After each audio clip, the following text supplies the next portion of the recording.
दोस्तों, जैसे जैसे समय बदलता जाता है बहुत सारी चीजें बदलती हैं और जो चैलेंज हमारे सामने आते हैं उनके नए नए सॉल्यूशंस भी सामने आते हैं। समय रहते हमें भी उन सॉल्यूशंस को समझना चाहिए। आज के दौर का सबसे बड़ा चैलेंज है डिस्ट्रैक्शन, टाइम को मैनेज ना कर पाना और प्रोडक्टिव ना हो पाना। और इसी चैलेंज को सॉल्व करने के लिए जो नई थ्योरी, जो नया कॉन्सेप्ट आज हम डिस्कस करने वाले हैं वो है माइंड मैनेजमेंट का, ना कि टाइम मैनेजमेंट का। आज की बुक समरी है mind management not time management, productivity when creativity matters, जिसे लिखा है डेविड कैडवी ने। डेविड कैडवी भी एक राइटर और एक पॉडकास्टर हैं। वो लोगों को अपने क्रिएटिव काम में प्रोडक्टिव बनने में मदद करते हैं। उनकी बुक्स की 1 मिलियन से ज्यादा कॉपीज बिक चुकी हैं।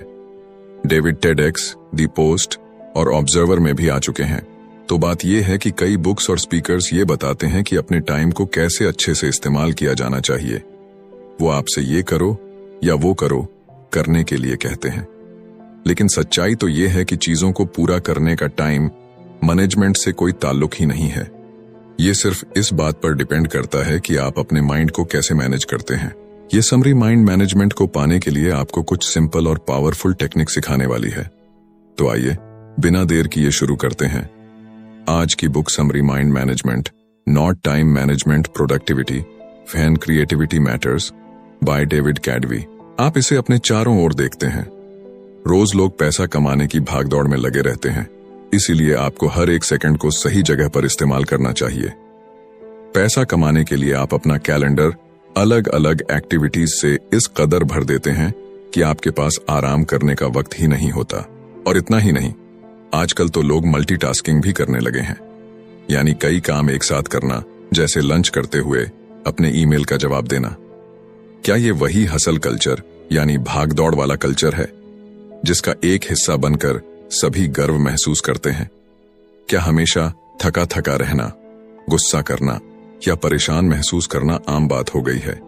ये समरी ये साबित कर देगी कि टाइम मैनेजमेंट अब किसी काम का नहीं रहा और इससे आपको कुछ भी नहीं मिलेगा।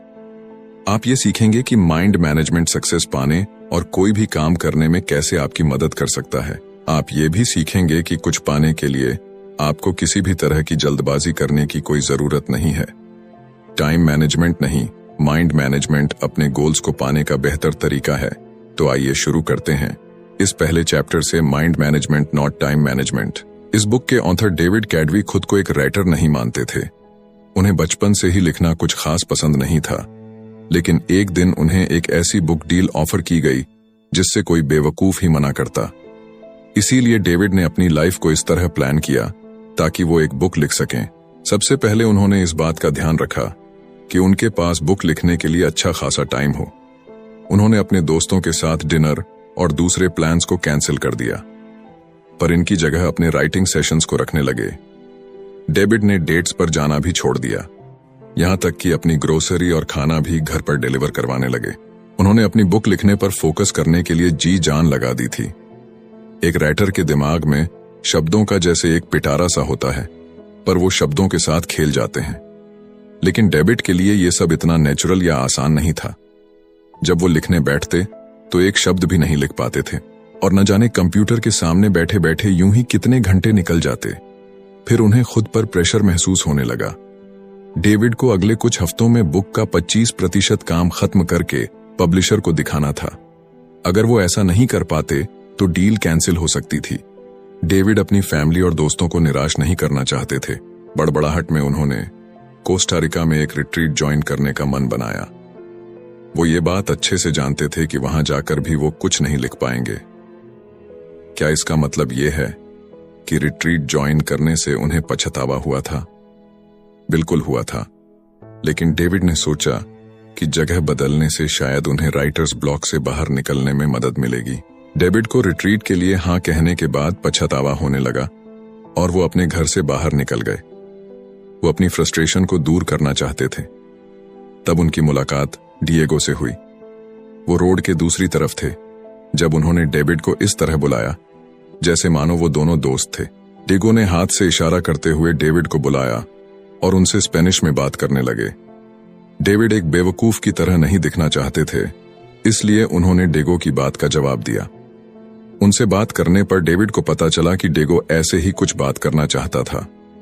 उन्हें बीच पर घूमना और बारिश का मौसम बेहद पसंद था। उनकी बातें ज्यादा लंबी तो नहीं चली, लेकिन डेविड को इसके बाद काफी अच्छा महसूस हो रहा था।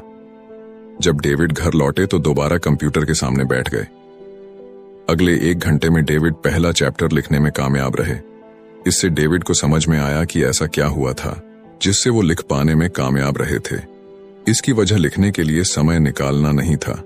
टाइम मैनेजमेंट अब इफेक्टिव यानी कारगर नहीं रहा है। आपको टाइम की नहीं बल्कि लिखने के लिए सही मेंटल स्टेट में होने की जरूरत है। इसे ही डेविड माइंड मैनेजमेंट कहते हैं। माइंड मैनेजमेंट का मतलब है अपनी क्रिएटिव एनर्जी को प्रायोरिटी देना, लेकिन ये आपका वक्त भी जाया कर सकता है। आपने कभी अपनी लंबी टू डू लिस्ट को देखकर जीरो मोटिवेशन महसूस किया है? ऐसा हम सभी के साथ होता है। फिर भी माइंड मैनेजमेंट से आप इस मुश्किल से निकल सकते हैं। माइंड मैनेजमेंट का मतलब है किसी काम या प्रॉब्लम को अलग नजरिए से देखना। टाइम मैनेजमेंट में आप खुद से ये पूछते हैं कि अभी मैं क्या कर सकता हूं। ज्यादातर समय इस सवाल की वजह से आप टाल मटोल करने लगते हैं। आप ये जानते हैं कि आपको कुछ करने के लिए आपके पास फोकस और मोटिवेशन नहीं होता है। दूसरी तरफ माइंड मैनेजमेंट में आप खुद से पूछते हैं कि अभी मैं कौन सा काम करने के मूड में हूं, पर मुझे ऐसा क्या करना चाहिए जो मेरे मूड के साथ फिट हो सके। अपने काम को पूरा करने का सबसे अच्छा तरीका है कि आपका मेंटल स्टेट और वो काम दोनों एक दूसरे के साथ मैच करना चाहिए। इससे एनर्जी और वक्त जैसे रिसोर्सेज वेस्ट नहीं होते। नेक्स्ट चैप्टर है क्रिएटिव स्वीट स्पॉट। क्रिएटिव होना कोई ऐसी चीज नहीं है जो आसानी से आपके अंदर आ जाती है। ये कोई ग्रोसरी नहीं है जिसे आप खरीद कर ला सकते हैं। क्रिएटिविटी की प्रोसेस में वक्त लगता है। कोई कहानी सुनाने, गाना लिखने या फिर एक पेंटिंग बनाने के लिए आपका स्टेट ऑफ माइंड सही होना बहुत जरूरी है। डेविड क्रिएटिव मोड में घुसने के लिए 2 तरह की थिंकिंग का इस्तेमाल करते हैं, जो है डाइवर्सन थिंकिंग और कन्वर्शन थिंकिंग। डाइवर्जेंट थिंकिंग तब होती है जब आपके थॉट्स यानी विचार बिखरे हुए होते हैं। इसमें आपका ध्यान कई चीजों पर होता है। जब आप इन अलग अलग थॉट्स को जोड़ देते हैं तो इसे कन्वर्जेंट थिंकिंग कहते हैं। तब राइटिंग का ही एग्जाम्पल ले लीजिए। आप कुछ कहना चाहते हैं, लेकिन उसे कहने के लिए आपके पास कई तरीके हैं। पहला, आप कहना क्या चाहते हैं? क्या आप इसे फॉर्मल तौर पर कहना चाहते हैं या फिर ऐसा कहना चाहते हैं जैसे आप एक दोस्त से बात कर रहे हो? क्या आप इसे कोई नाम नहीं देना चाहते या फिर आप सभी को यह बता देना चाहते हैं कि इसे आपने लिखा है? इसे डाइवर्जेंट थिंकिंग कहते हैं। कन्वर्शन थिंकिंग उसे कहते हैं जब आप अपने ऑप्शंस में से किसी एक को चुनते हैं। जैसे मान लीजिए कि आप अपने पहले प्यार के बारे में लिखना चाहते हैं। आप अपने रीडर्स के लिए अपनी राइटिंग के टोन को एक दोस्त की तरह पेश करना चाहते हैं। आप इसे कोई नाम नहीं देना चाहते क्योंकि आप खुद की पहचान सबके सामने नहीं लाना चाहते। इसीलिए अच्छे क्रिएटिव आइडियाज बनाने के लिए आपको डाइवर्सेंट और कन्वर्शन थिंकिंग दोनों की जरूरत होती है। अपने फाइनल प्रोडक्ट को ब्रिलियंट बनाने के लिए आपको सबसे बेहतरीन आइडियाज की जरूरत है, पर आप इन आइडियाज को कैसे ढूंढेंगे? अपने क्रिएटिव स्पॉट को पहचान कर। आपका क्रिएटिव स्पॉट उस वक्त और उस जगह के बारे में बताता है जिसमें आप अपना बेस्ट क्रिएटिव काम कर पाते हैं। क्रिएटिव काम ऐसी चीज नहीं है जिसे आप किसी गाइड बुक की मदद से कर सकते हैं, जिसमें कोई लॉजिक या कोई मैथमेटिकल फॉर्मूला काम नहीं आता। क्रिएटिव वर्क एक ऐसा अनोखा थॉट प्रोसेस है जिसे हम अक्सर इंसाइट कहते हैं। न्यूरो साइंटिस्ट के मुताबिक इंसाइट अचानक हुए एहसास या नजरिए में हुए बदलाव को कहते हैं। इंसाइट को एक यूरेका मूवमेंट भी मान सकते हैं, जो तब होता है जब कुछ मिलने से आपकी आंखों में खुशी के आंसू आ जाते हैं। क्या आपको कभी अचानक से कोई ब्रिलियंट प्लान आइडिया आया है? उसे ही यूरेका या फिर मिल गया ये मोमेंट कहते हैं। ये तब होता है जब अपने गाने के कुछ मिस शब्द आपको अचानक से मिल जाए या आप अपनी कहानी का एक परफेक्ट प्लॉट ढूंढ निकालते हैं। अब दोबारा कुछ पेंट करना चाहते हैं, लेकिन यह नहीं जानते कि क्या पेंट करें, तो इसके लिए अपने पसंदीदा कार्टून कैरेक्टर को पेंट करने के बारे में अचानक याद आना एक यूरेका मोमेंट होगा। जिनके खास वक्त के दौरान अपने क्रिएटिव स्पॉट को ढूंढना आसान हो सकता है। याद रखिएगा कि ये माइंड मैनेजमेंट के बारे में, टाइम मैनेजमेंट के बारे में नहीं। आपकी एनर्जी हर एक दिन या पूरे दिन एक जैसी नहीं रहती है।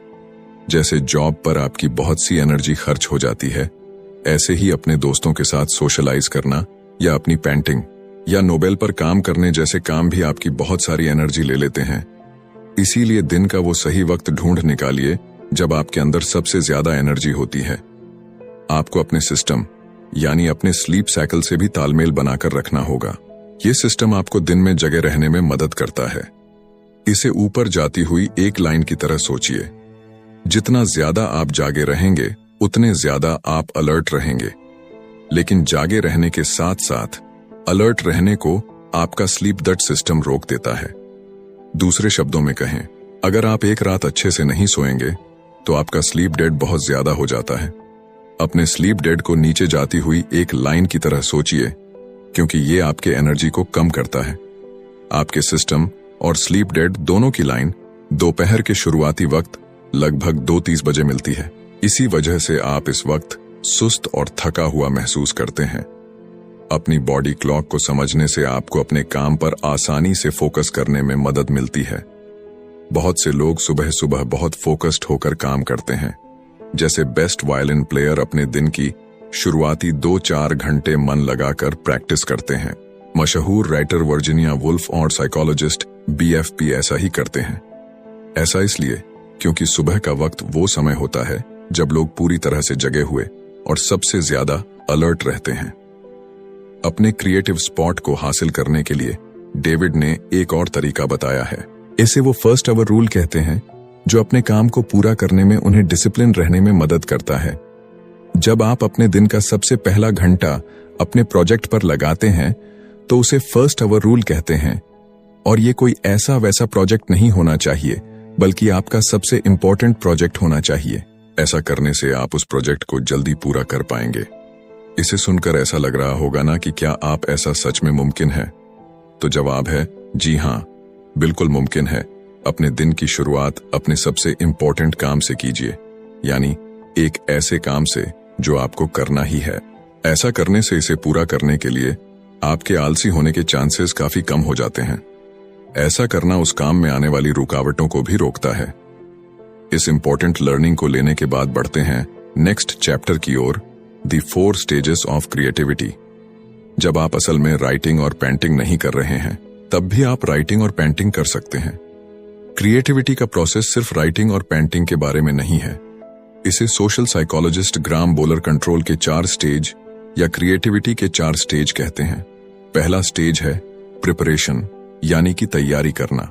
यह तब होता है जब आप अपने प्रोजेक्ट के बारे में सब कुछ सोचते हैं। आपकी स्टोरी में कौन सी कैरेक्टर होंगे, आपका गाना कितना लंबा होगा, पेंटिंग बनाने के लिए आप किस चीज का इस्तेमाल करेंगे। ये ब्रेनस्टॉर्मिंग यानी दिमाग चलाने वाला स्टेज है। इसमें आपके पास अपने प्रोजेक्ट की इतनी इंफॉर्मेशन होती है कि आप एक चलते फिरते इंसाइक्लोपीडिया की तरह हो जाते हैं। डेविड ने भी अपनी बुक पर इसी तरह काम करना शुरू किया था। ऐसा भी वक्त हुआ जब वो अपने लिविंग रूम में बैठकर इंफॉर्मेशन के ऐसे सोर्सेज को खोलकर देखा करते थे। डेविड के चारों ओर बुक्स, न्यूज़पेपर और जर्नल्स बिखरे रहते थे। उनके पास एक व्हाइट बोर्ड भी था, जिस पर वो पॉसिबल टॉपिक्स और चैप्टर लिखते थे। डेविड ने जो रिसर्च की थी वो समय की बर्बादी नहीं थी, ये उन्हें क्रिएटिविटी के अगले स्टेज तक पहुंचने में मदद कर रही थी। दूसरा स्टेज इंक्यूबेशन है। ये ऐसा वक्त होता है जब आप अपने प्रोजेक्ट पर इतना एक्टिव होकर काम नहीं करते हैं। आप शायद किसी और चीज पर काम कर रहे होते हैं या फिर अपने दोस्तों और फैमिली के साथ वक्त बिता रहे होते हैं। हमें बीच बीच में ब्रेक लेने की जरूरत होती है। इसी काम को तुरंत पूरा करने के लिए खुद को मजबूर करना हमेशा काम नहीं करता है। ऐसा करने से आप फ्रस्ट्रेट होने लगेंगे और आपको गुस्सा आ जाएगा। ऐसा होने से आपको अपने क्रिएटिव स्पॉट को ढूंढने में और तीसरे स्टेज पर जाने में मुश्किल होगी। तीसरा स्टेज एलिमिनेशन है। ये यूरेका या आहा मूवमेंट है। तीसरे स्टेज को पूरी तरह नहीं समझाया जा सकता। ऐसा इसलिए क्योंकि ये अचानक से होने वाला और अनप्रेडिक्टेबल होता है। जैसा कि बताया गया है कि अगर आप जरूरी तैयारी नहीं करेंगे तो आप इस स्टेज तक नहीं पहुंच सकते। आपको पहले स्टेज पर बहुत सा वक्त देना होगा। आइए जानते हैं कि पहला स्टेज आपको तीसरे स्टेज पर पहुंचने में कैसे मदद करता है। इसके लिए हम दी बीटल्स के पॉल मैककर्टनी का एग्जाम्पल लेंगे। पॉल ने यस्टरडे नाम का वो यादगार गाना बड़े ही अनोखे तरीके से कंपोज किया था। उन्हें इस गाने की धुन अपने सपने में सुनाई दी थी। जब उनकी आंख खुली तो वो आंधी नींद में उठकर अपने पियानो पर उस धुन को बजाने लगे और इस तरह इतिहास के सबसे महान गानों में से एक गाना बना।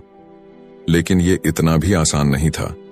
येस्टरडे लिखने से पहले भी पॉल कुछ गाने लिख और बना रहे थे। वो सालों से म्यूजिक क्रिएट करते आ रहे थे और क्योंकि वो येस्टरडे जैसा गाना लिख पाए थे, उनका काम वही नहीं रुक गया था। नहीं, पॉल ने यह पक्का किया कि वो चौथे स्टेज को भी अच्छे से पूरा करें, जो है वेरिफिकेशन। चौथा स्टेज वेरिफिकेशन है।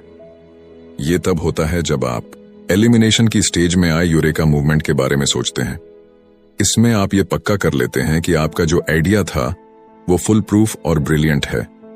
आप ये डबल चेक करते हैं कि किसी चीज की कमी तो नहीं है। पॉल को 100% विश्वास तो नहीं था कि उनका बनाया हुआ गाना ओरिजिनल था। उन्हें लगा कि हो सकता है कि यह भी एक ऐसी धुन थी जो उन्होंने पहले कभी सुनी थी। ऐसे वक्त ऐसे ENP या सॉफ्टवेयर नहीं हुआ करते थे जो ये बता सके कि कोई धुन ओरिजिनल है या नहीं। इसीलिए पॉल ने 1.5 साल इस बात को पक्का करने में ही लगा दिया कि वो धुन उनकी खुद की थी या नहीं।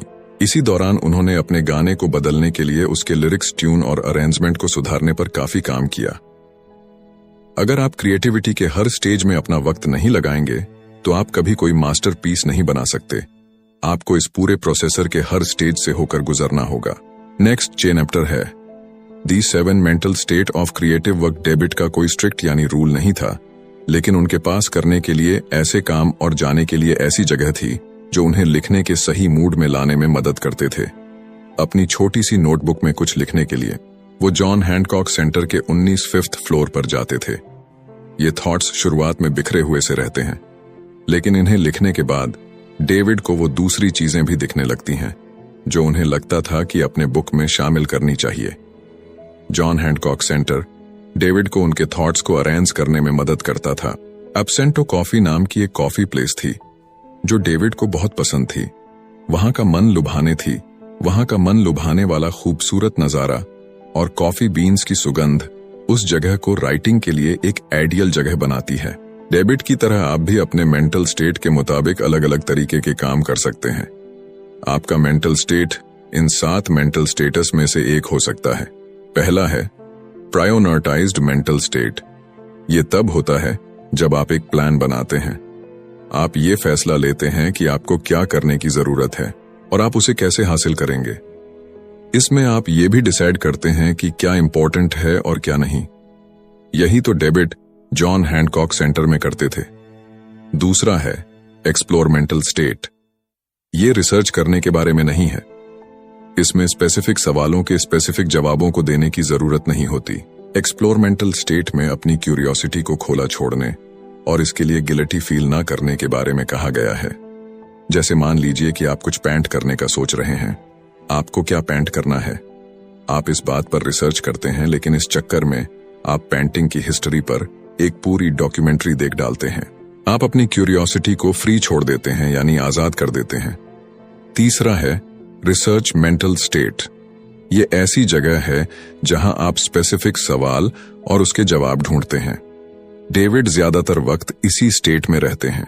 वो ये रिसर्च करते हैं कि एक चैप्टर को कैसे बनाया जाए या फिर ये कैसे वेरीफाई किया जाए कि अपनी बुक में जो फीनक्ट वो लिखने वाले हैं वो सही हैं या नहीं। चौथा है जनरल मेंटल स्टेट। ये वो स्टेट है जहां आप एक्चुअल में काम करते हैं। आप पहले दिए गए मेंटल स्टेटस में इकट्ठे किए गए आइडियाज को जोड़कर कुछ बनाते हैं। जैसे अपना पहला ड्राफ्ट लिखना। पांचवा है पॉलिश मेंटल स्टेट। ये स्टेज उस काम को एडिट करने और तराशने का है जो आपने पिछली स्टेट में बनाया था। जैसे आप ये ध्यान देते हैं कि आपके सेंटेंस का कोई मतलब हो। पेंटिंग में आप ये चेक करते हैं कि कैनवास पर ऐसी कोई जगह ना छूट गई हो जहां आपने पेंट नहीं किया, या कोई ऐसा कलर तो नहीं है जिसे और ज्यादा डीप या हल्का करने की जरूरत है। छठा है एडमिनिस्ट्रेटिव मेंटल स्टेट। आप हमेशा अपने क्रिएटिव काम पर फोकस नहीं कर सकते। आपकी भी कुछ जिम्मेदारियां हैं जो आपको करनी होगी, जैसे अपने बिल्स भरना और अपनी फैमिली के साथ वक्त बिताना। यह मेंटल स्टेट इसलिए जरूरी है क्योंकि आपको अपनी लाइफ के दूसरे एरिया पर भी ध्यान देना होगा। आखिर में रिचार्ज मेंटल स्टेट होता है। इसमें आपको खुद को आराम देने और रिफ्रेश करने की जरूरत होती है।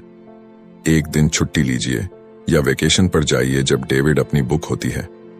एक दिन छुट्टी लीजिए या वेकेशन पर जाइए क्नॉइस जब डेविड अपनी बुक को लेकर स्ट्रेस लेते हैं तो वो मसाज लेने चले जाते हैं। कभी कभी फनी वीडियो या मूवी देखना भी इसमें मदद कर सकता है। खुद को शांत करने और अपने माइंड को रिलैक्स करने के तरीके ढूंढे। क्रिएटिव साइकिल्स डेविड का बड़ा अजीब सा रूटीन था। रात को 12 बजे से सुबह 4 बजे तक वो सिर्फ अपनी बुक पर फोकस करते थे। सुबह 4 बजे वो लाइट ऑफ करते, अपना कंप्यूटर बंद करते और दोपहर तक सोते रहते। अगले दिन दोपहर में डेविड तैयार होते और कॉफी शॉप चले जाते। वो कैफे में तब तक काम करते जब तक उसके बंद होने का वक्त नहीं हो जाता था। इसी को डेविड क्रिएटिव साइकिल कहते हैं। ये एक ऐसा रिपीट होने वाला साइकिल है जिसमें अपने काम में आगे बढ़ने के साथ साथ आपको आराम करने का वक्त भी मिलता है। क्रिएटिव साइकिल में क्रिएटिविटी के 4 स्टेज होते हैं, जिसमें आप प्रिपेयर, इनकलबेट, एलिमिनेट, ऑनर, वेरीफाई करते हैं। क्रिएटिव साइकिल को टाइम पर बेस्ड होने की जरूरत नहीं है। ये हफ्तों और यहां तक कि कई अलग अलग मौसम पर बेस्ड हो सकता है। आइए क्रिएटिव साइकिल का एक एग्जाम्पल देखते हैं। बैट क्रिएटिविटी की पहले स्टेज प्रिपरेशन को रात में करना पसंद करती है। रात की शांति उन्हें फोकस करने में मदद करती है। नॉइस, इसलिए वो अपने गाने के लिए बहुत सी इंफॉर्मेशन ढूंढ पाती है,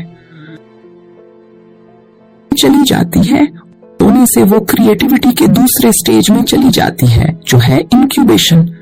जब वो सोती है तो बेथ का ध्यान अपने क्रिएटिव काम पर नहीं रहता। इससे सुबह बेथ को आराम और इंस्पायर्ड महसूस होता है। वो क्रिएटिविटी के तीसरे स्टेज में पहुंचाती है, जो है इल्यूमिनेशन। जब वो अपना ब्रेकफास्ट खाती है तो उन्हें एक आहा मूवमेंट मिलता है। उन्हें अपने गाने के सही अल्फाज मिल जाते हैं और वो तुरंत उन्हें अपने पास रखे टिश्यू पेपर पर लिख लेती है। पूरी दोपहर अपने गाने को सुधारने में लगा देती है। वो कुछ अल्फाजों को बेहतर अल्फाजों से बदल देती है और उस धुन को बजाने के लिए बेस्ट इंस्ट्रूमेंट्स को चुनती है। अपने माइंड को मैनेज करने के लिए बहुत से ऑप्शंस हैं। आपको सिर्फ वो ढूंढने की जरूरत है जो आपको सबसे ज्यादा सूट करता है। नेक्स्ट चैप्टर है क्रिएटिव सिस्टम्स। एक बार डेविड बड़ी मुश्किल में थे। उन्हें अपने पॉडकास्ट के लिए डॉक्टर रॉक के साथ इंटरव्यू करना था। डॉक्टर रॉक डेविड के लिए एक इंस्पिरेशन थे। उन्होंने यूर ब्रेन एट वर्क नाम की एक बुक लिखी थी, जिसकी मदद से डेविड ये समझ पाए थे कि क्रिएटिव वर्क में माइंड कैसे काम करता है।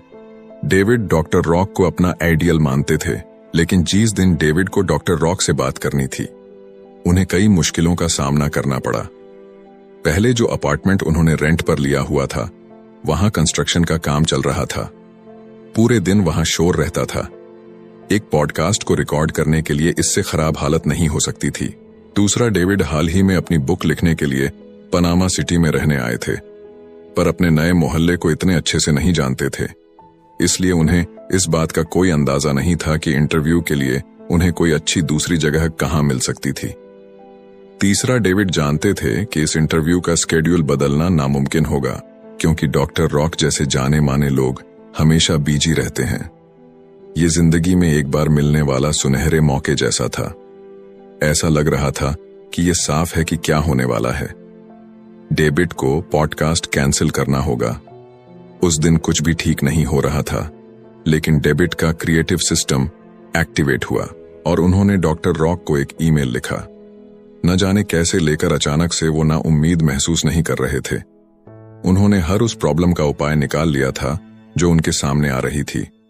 आखिर में डेविड डॉक्टर रॉक के साथ रिकॉर्डिंग करने में कामयाब हो गए थे। क्रिएटिव सिस्टम में एक ऐसा रिपीटिंग प्रोसेसर है जो आपको अपने क्रिएटिव काम को करने में मदद करता है। यह आपको जानने में मदद करता है कि अपनी मेंटल एनर्जी को ध्यान में रखते हुए क्या स्टेप्स लेने चाहिए। क्रिएटिव सिस्टम को एक छाती की तरह सोचिए, जो आपके क्रिएटिव साइकिल और क्रिएटिविटी के स्टेज को कवर देता है। ये बेसिकली पूरे क्रिएटिव प्रोसेसर की देखरेख करता है। क्रिएटिव सिस्टम को कम से कम क्रिएटिव डोज की जरूरत होती है। ये वो सबसे छोटी चीज है जो आप अपने क्रिएटिव काम को आगे बढ़ाने के लिए कर सकते हैं। मान लीजिए कि आप एक राइटर हैं। आपका मिनिमम क्रिएटिव डोज है अपनी बुक का एक पैराग्राफ लिखना। मिनिमम क्रिएटिव डोज आपको अपनी दूसरी प्रायोरिटीज पर ध्यान देने में मदद करता है। क्रिएटिव काम के लिए ओपन लूप भी अच्छी चीज है।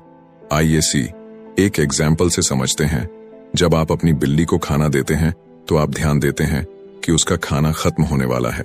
आप सुपरमार्केट से बिल्ली का खाना लेने के लिए एक मेंटल नोट बना लेते हैं। ये एक ओपन लूप इसलिए है क्योंकि कैट फूड खरीदना है आपके दिमाग में लगातार चलता रहता है, तब भी जब आप दूसरा काम कर रहे होते हैं। ओपन लूप आपके माइंड में जगह गिरे रहता है। ये मेंटल स्पेस, ये जगह तभी खाली हो सकती है जब आप उस काम को पूरा कर लेते हैं, यानी कैट फूड खरीद लेते हैं। एक नेगेटिव चीज जैसा लग रहा है ना, लेकिन ओपन लूप आपकी क्रिएटिविटी के लिए फायदेमंद होते हैं या आपके प्रोजेक्ट को आगे बढ़ाने में मदद करते हैं। आइए उस एग्जाम्पल पर वापस चलते हैं जहां आप एक राइटर थे और अपनी बुक के लिए एक पैराग्राफ लिख रहे थे कि आपके दिमाग में एक कूपन लूप बनाता है जिसे आप अगले दिन और आगे आने वाले दिनों में वापस देख सकते हैं। इस तरह अगर आप अपना पूरा दिन राइटिंग में नहीं भी लगा पाते हैं तो भी आपको गिल्टी महसूस नहीं होगा। जब तक आप प्रोग्रेस कर रहे हैं आप आगे बढ़ते रहेंगे और अपना मोमेंटम नहीं खोएंगे। क्रिएटिव सिस्टम की सबसे अच्छी बात यह है कि आप बहुत सारे ओपन लूप रख सकते हैं। एक लूप आपकी स्टोरी के प्लॉट से जुड़ सकता है जबकि दूसरा स्टोरी के कैरेक्टर के बैकग्राउंड से। क्रिएटिव सिस्टम आपको बहाने बनाने से भी रोकता है। आप ये भी नहीं कह सकते कि आपके पास टाइम नहीं है, क्योंकि मिनिमम क्रिएटिव डोज के लिए कुछ ही मिनट चाहिए होते हैं। और अब वो मोड जिसे हम कहते हैं कंक्लूशन, यानी अभी तक हमने जितने भी चैप्टर पढ़े और सुने उनकी की लर्निंग्स को हम यहाँ पर रिपीट करेंगे। सबसे पहले आपने सीखा कि माइंड मैनेजमेंट क्या होता है। इसका मतलब है अपने काम को करने के लिए सही मेंटल स्टेट बनाना। यह खुद से यह पूछना है कि मैं कौन सा काम करने के मूड में हूं, पर मैं ऐसा क्या कर सकता हूं जो उस मूड में फिट हो सके। दूसरा, आपने सीखा कि अपने क्रिएटिव स्वीट स्पॉट को ढूंढकर आप माइंड मैनेजमेंट हासिल कर सकते हैं। डिवोजेंट ऑनर कन्वर्शन थिंकिंग अप्लाई करने से आप ऐसा कर पाएंगे। दोनों तरीकों से आप यूरेका मूवमेंट बना सकते हैं जो आपके क्रिएटिव काम में अचानक आए कामयाबी की तरह होता है। अपने क्रिएटिव स्वीट स्पॉट को ढूंढने के लिए आपको अपने सबसे प्रोडक्टिव टाइम को पहचानना होगा। ज्यादातर लोग सुबह काम करना पसंद करते हैं क्योंकि उस वक्त के दौरान डिस्ट्रैक्शन कम होते हैं। तीसरा, अपने क्रिएटिविटी के 4 स्टेज के बारे में जाना। आपको कुछ कमाल बनाने के लिए इन सभी स्टेजेस से गुजरना होगा। ये स्टेज प्रिपरेशन, इंक्यूबेशन, इल्यूमिनेशन और वेरिफिकेशन है। चौथा, अपने क्रिएटिव काम के साथ मेंटल स्टेटस के बारे में जाना। ये स्टेट आपको क्रिएटिविटी के 4 स्टेज को पूरा करने में मदद करते हैं।